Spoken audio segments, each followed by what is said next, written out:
All right, let's talk about sports specificity. All right, this topic presentation, we're just going to go over some traditional views on what sports specificity is and the general inaccuracy with some of these statements. And then we're going to try and clear some things up. All right. So on the agenda, we're going to talk about specificity, the chameleon mentality, or as well as the "you are what you eat" mentality. Then we're going to refine our approach to sports specificity with dynamic correspondence, and then look at a case study. So, sports specificity, there exist two thought processes on sports specificity that are critically inaccurate. Okay, one associates sports specificity with replication or mimicry, all right, and the other associates a specific sport with specific training methodologies. So the chameleon mentality and "you are what you eat" mentality. All right, the chameleon mentality, this is the idea that if you replicate the movement in the gym in a loaded variation, you can increase your capacity to express that force in practice, in that practical sense, right? Or by training in a chaotic or unstable environment, it will transfer to the chaotic, unstable, and stable nature of sport itself. All right. Examples of this: if you throw a ball on the field, all right, if you're a baseball pitcher, why not use a heavier ball to make the lighter ball move faster? Right. And this is not flawed in logic. If you can throw a baseball currently at 75 miles per hour and you can use a slightly heavier ball and you can work up to throwing that one 75 miles per hour, then you know by by default you would be able to throw that lighter ball faster. However, there are some constraints here, and we'll talk about that. But in general, talking about mechanics, physiological response, and your compensation for utilizing a different weighted ball, it's going to change the outcome, right? Training in sand to improve agility on hard surfaces. There's talks about how training in an unstable environment is going to elicit greater stability responses. You're going to improve your ankle stiffness and calf stiffness and blah blah blah.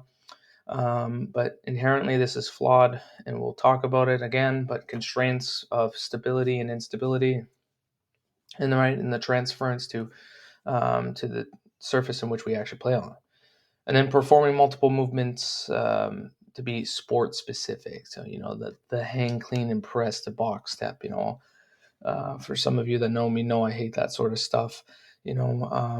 Just making things overly complex. Single arm half squat on a Bosu ball or whatever. So the issue with this is that training in that way adds a component of instability to training. All right. And when we do this, we actually diminish our capacity to transfer physical qualities to the sport itself. So complexity does not equal specificity. Looking at this picture over here, on a single leg Bosu ball banded push up with trains, it's just it's idiocracy, really, right?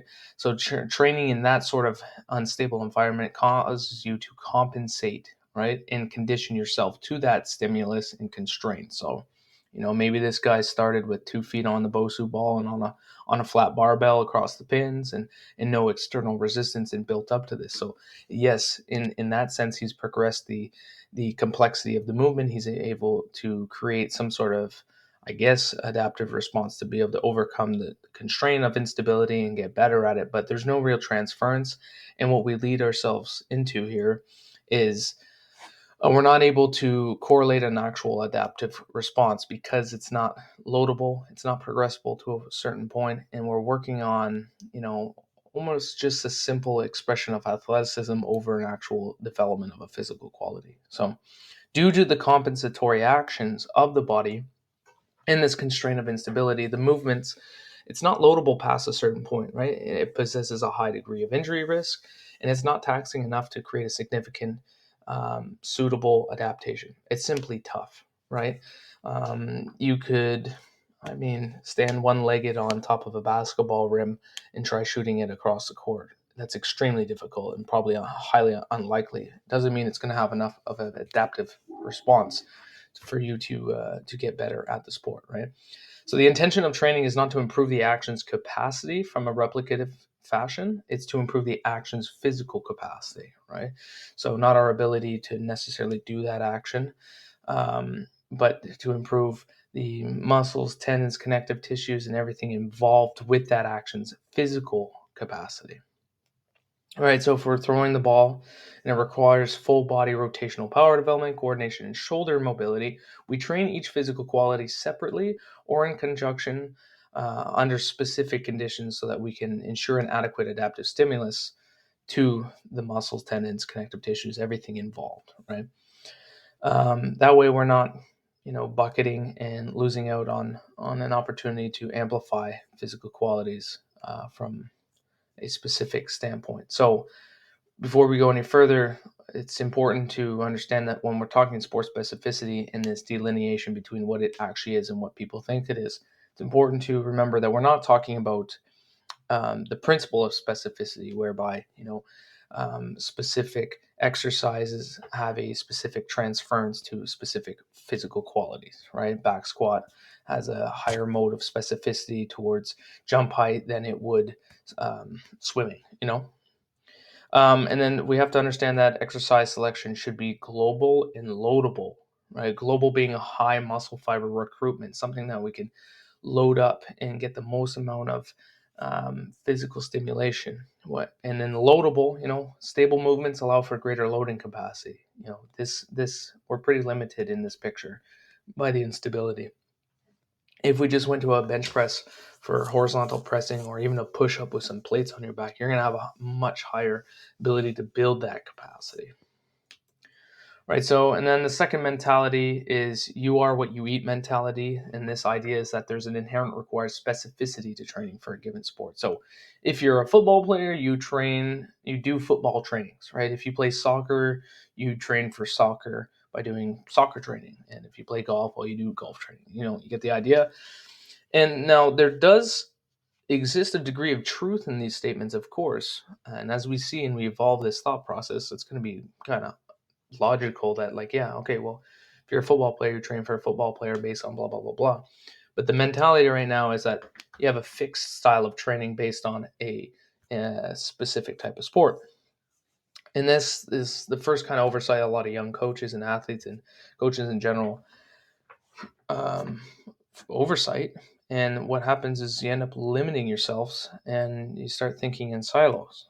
So the solution to this is we need to switch our mentality away from trying to replicate a sport or bucket a sport into one style of training and move more towards understanding that biomechanics, physiological, and psychological demands of the sport is what drives programming considerations. Right? Sporting demands set the foundation for what and how we approach programming, not the inherent type of sport we are programming for. All right. And there's obviously gray area here, as we'll see, but here's some examples of physical qualities that are going to be similar or like exactly the same as other sports, but it's our approach based on the sporting demands that influence how we're going to program and select exercises. So when we look at strength velocity curve, max strength all the way to starting strength, it has applicability in virtually every sport. Hypertrophy, some require myofibrillar or sarcoplasmic, mobility and or flexibility, energy systems development, and skill acquisition. These are all things that we see in virtually every single sport in some capacity. It's just the capacity in which the sports perform that's going to inherently influence how we're going to program for them. So this leads us to dynamic correspondence. And my definition of this is the transfer of physical qualities to sport through the development of these qualities by way of strength, speed, and conditioning training methods with respect to the sporting demands. So, how fast are we executing actions in the sport? Muscle fiber firing rate, ground contact times, external and internal stresses, the environment, the surface, the season phase, all these sort of considerations. So if we were to look at a case study and we're going to compare football and hockey, all right, we're going to just quickly look at the demands and the definition of the sport and kind of outline how there's similarities and differences between the two. So looking at football is an intermittent contact team sport. All right, it's played on grass turf field with a high demand for strength, speed, coordination, and endurance. All right, so let's keep this in mind. Some unique actions would be position-specific capacity. So there are differences between O-line, D-line, receivers, quarterback, and special teams. There's aggressive and frequent change of directions, linearly, multidirectionally, accelerative, decelerative. There's frequent exposure to acceleration and top end speed amongst some players, less amongst others. There's the throwing of the ball, limited to the quarterback, but has specific physical qualities associated with it. Catching in motion, some sports only catch moving forward, like rugby, you're getting a ball past you in front and you're moving, versus a lot of the catches that are happening in football are going to be rotational, moving forward but catching over shoulders, etc. Then you have, tackling, hitting, kicking. And in general, like if we're just looking at NFL, there's 18 weeks, 17 games. You're wearing helmets, pads, and cleats, and you're throwing an ovular ball. All right, some of the constraints. So now when we start to break this down into needs and sporting demands, if we look at positions, O-line need to be strong, have strong upper bodies, stable base. Receivers, tight ends, cornerbacks, and running backs, they need to have this max acceleration velocity, rapid change of direction, and strong hand-eye coordination. QBs and kickers need to have dissociation and coordination, strong elements of mobility and rotational power development. There's aggressive and frequent exposures to change of direction, top end, and acceleration. So what does that look like when we break it down? We need to have good short stretch shortening cycle efficiency, braking RFD, coordination and kinesthetic awareness, horizontal and vertical force production, a strong phosphocreatine energy system. We have to have front side, back side mechanics when it comes to linear speed development, angular force production. Same sort of thing, throwing and kicking a ball and catching in motion. We're going to have dissociation, coordination, all these sorts of elements that we see repeated over and over, but we have to build those physical qualities to associate with the actions. Now, if we look at hockey, just by definition, we see the similarity, right? So hockey is an intermittent contact team sport, just like football, but played at high speed on ice, right, with a high demand of strength, speed, coordination, and endurance. So the fundamental physical qualities associated with hockey are the same. What's going to change now is the unique action. So position specific capacities, forwards, defense, and goalies are going to have different capacities and experience different stimulus throughout the game.